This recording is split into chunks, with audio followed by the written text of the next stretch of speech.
బలముండే వ్యక్తి శత్రువులను గట్టిగా కొడతాడు, కానీ బుద్ధిమంతుడు వారిని చాకచక్యంగా ఓడిస్తాడు అనే మాటకు మంచి ఉదాహరణగా నిలిచింది ఇజ్రాయెల్. అత్యంత మేధస్సుతో, సీక్రెట్ వ్యూహాలతో ఎలాంటి పెద్ద యుద్ధం లేకుండానే ఇరాన్ను ఉలిక్కి పడేలా చేసింది. ఈ మిషన్ పేరు ఆపరేషన్ రైజింగ్ లయన్. ఈ ఆపరేషన్ కు ముందు ఇజ్రాయెల్ ఒక శత్రువును తక్కువ అంచనా వేయించే వ్యూహాన్ని అమలు చేసింది.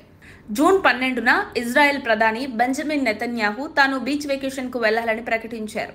ఇది సామాన్యంగా కనిపించిన ఒక భారీ డ్రామాకి తెరలేపింది. నిజానికి నెతన్యాహు జెరూసలేంలో ఉన్న సీక్రెట్ వార్ రూమ్ నుంచి ఆపరేషన్ పర్యవేక్షించారు. ఈ ఫేక్ వెకేషన్ కథను విశ్వసించిన ఇరాన్ సెక్యూరిటీ వ్యవస్థ అప్రమత్తతను తగ్గించింది. ఇజ్రాయెల్ కేబినెట్ కూడా ఒక నకిలీ సమావేశాన్ని ప్రకటించింది. విషయం ఏంటంటే, గాజాలో బందీల విడుదలపై చర్చలంటూ ప్రకటించి అసలు విషయంగా ఆపరేషన్ రైజింగ్ లయన్ కు గ్రీన్ సిగ్నల్ ఇచ్చారు. అమెరికాకు పూర్తిగా సమాచారం ఇవ్వలేదు. ఇలా డిప్లొమాటిక్ డ్రామా అద్భుతంగా వర్కౌట్ అయింది. ఇజ్రాయెల్ గూఢచారి సంస్థ మొసాద్ చాలా కాలంగా ఇరాన్లో సీక్రెట్ డ్రోన్ బేస్లను ఏర్పాటు చేస్తూ వచ్చింది. సర్వసాధారణ వాహనాల్లో ఈ డ్రోన్లను దాచిపెట్టి ఎయిర్ డిఫెన్స్లను తప్పించగలిగింది. జూన్ 13 అర్ధరాత్రి ఈ డ్రోన్లు యాక్టివేట్ అయి ఇరాన్ S-300 బవర్ 373 సిస్టమ్ను పేల్చాయి. ఫలితంగా ఇజ్రాయెల్ ఫైటర్ జెట్స్ కు విమాన ప్రాంతం పూర్తిగా ఓపెన్ అయింది. అంతేకాకుండా ఇజ్రాయెల్ ఒక పక్క న్యూక్లియర్ చర్చల గురించి ఫేక్ న్యూస్ వదిలింది. అమెరికా, ఇరాన్ మధ్య ఒమాన్ మధ్యస్థతలో చర్చలు జరుగుతున్నట్లు నమ్మించారు. దీనివల్ల ఇరాన్ గానీ ప్రపంచం గానీ దాన్ని ఊహించలేదు. ఇజ్రాయెల్ మరో క్రూరమైన వ్యూహంతో Iran air force top commanders కోసం నకిలీ సమావేశం ఏర్పాటు చేసింది. ఇందులోకి Iran revolutionary guards chief Hussein Salami, military commander Mohammad Bagheri, ఇద్దరు న్యూక్లియర్ శాస్త్రవేత్తలు కూడా రాగా అక్కడక్కడికే వీరిని టార్గెట్ చేశారు. ఇజ్రాయెల్ అద్భుతంగా ఉపయోగించుకున్న మరో టాక్టిక్ ట్రంప్తో నెతన్యాహు వాదనలు ఉన్నాయన్న డ్రామా. ఇరాన్ భావించినట్లే ఇజ్రాయెల్ మీద అమెరికా నియంత్రణ ఉందని భావించి దాడులు జరగవన్న అంచనాలతో అలర్ట్ లెవెల్ తగ్గించింది. ఇదే సమయంలో ఉరిమినట్లుగా ఇజ్రాయెల్ దాడి చేసి ఆశ్చర్యానికి గురిచేసింది.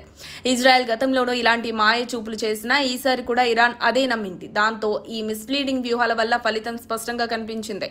ఇరాన్ ఎయిర్ డిఫెన్స్ పూర్తిగా డౌన్ అయ్యేంత వరకు వారికి దాడి గురించి జోహార్లు తెలియలేదు. ఇది ఒక ఇంటెలిజెన్స్ విషయం.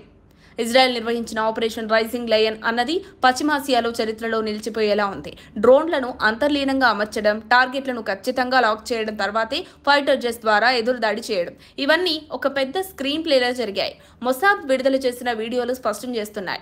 ఇరాన్ ఎయిర్ డిఫెన్స్ వ్యవస్థలు, ముఖ్యంగా S-300 వంటి కీలక సిస్టమ్స్ నిష్క్రియమవుతున్న దృశ్యాలు కనిపిస్తున్నాయి. శత్రు మిస్సైల్ను అడ్డుకోవాల్సిన వ్యవస్థలే ధ్వంసం అవడంతో ఇజ్రాయెల్ కు పూర్తి స్వేచ్ఛ లభించింది. ఇజ్రాయెల్ గూఢచారి సంస్థ మొసాద్ ఈ ఆపరేషన్ కు అసలు బలం. టెహ్రాన్ సమీపంలో డ్రోన్ బేస్ ఏర్పాటు చేయడం అనేది అసాధారణ పని. అత్యాధునిక ఆయుధాలను అక్కడక్కడికి తరలించడం, రిమోట్ ద్వారా ఆపరేట్ చేయడం, ఇవన్నీ ముందు నుంచే ప్లాన్ చేసినవి. ఆ తర్వాత ఇరాన్ మిస్సైల్ బేస్లపై దాడి, మధ్య ఇరాన్లోని ఎయిర్ బేస్ లో కమాండో దాడులు, తదుపరి ఫైటర్ జెట్లు, మిస్సైల్ దాడులతో మొత్తం 100 లక్ష్యాలను ధ్వంసం చేయడం జరిగింది.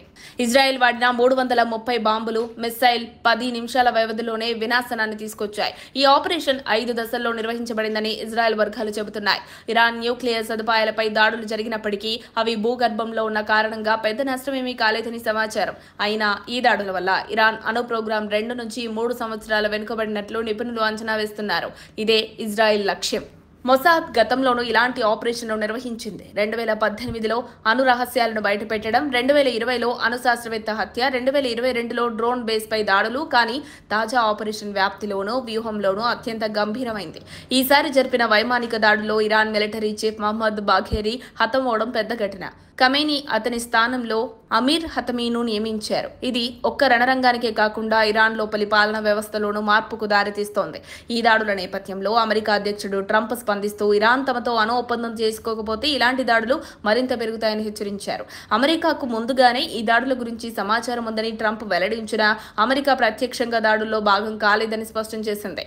ఇరాన్ తిరిగి డ్రోన్లు, మిస్సైళ్లు ప్రయోగించినా Israel Iron Dome, David Sling defence systems వాటిలో 99% మిస్సైళ్లు దారి మళ్లించాయి. ఖమేనీ వార్నింగ్స్ ఇచ్చినా ప్రస్తుతానికి అంతటి స్పందన కనపడడం లేదు. ఇది ఇజ్రాయెల్ విజయం యొక్క మరొక సంకేతం. ఆపరేషన్ రైజింగ్ లయన్ అనేది శరీర శక్తికి కాక బుద్ధి బలానికి దృష్టాంతంగా నిలిచింది. తక్కువ కాలంలో ఎక్కువ వ్యూహంతో అధిక నష్టాన్ని శత్రువుకు కలిగించడం, ఇదే అసలైన మిలిటరీ మాస్టర్ ప్లాన్. ఈ విధంగా ఫిజికల్ యుద్ధానికి ముందు మానసిక యుద్ధంలోనే విజయం సాధించి ఇరాన్ను తీవ్రంగా కుదిపేసింది ఇజ్రాయెల్. మరిన్ని అప్డేట్స్ కోసం మా కాయ్ టీవీని సబ్స్క్రైబ్ చేసుకోండి. మా వీడియో కనుక మీకు నచ్చినట్లయితే లైక్ చేయండి, షేర్ చేయండి. మీ విలువైన అభిప్రాయాలను కామెంట్ బాక్స్లో తెలియజేయండి.